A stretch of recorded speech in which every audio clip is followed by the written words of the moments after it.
Welcome back guys, and in today's video I'm going to show you how you can fix your TikTok search bar. So first of all, if you head over to TikTok and you click on the search icon in the top right hand corner, usually you can search in the top search bar there, and if you can't do this, what you can do, the first thing is if you go to your profile to the three lines in the top right hand corner and then click on settings and privacy, you can come all the way down and try logging out and then logging back into your account, and this may work for you. But what else you can do is if you come all the way back and then head over to your settings. Once you head over to settings, you need to scroll down now until you find something called apps.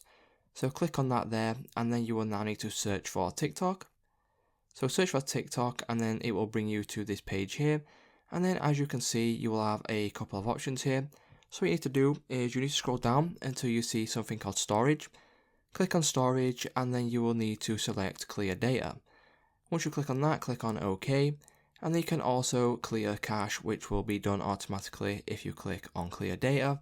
And then what you need to do now is just simply go back and then open up your TikTok app, and then you will now need to relog in to your TikTok.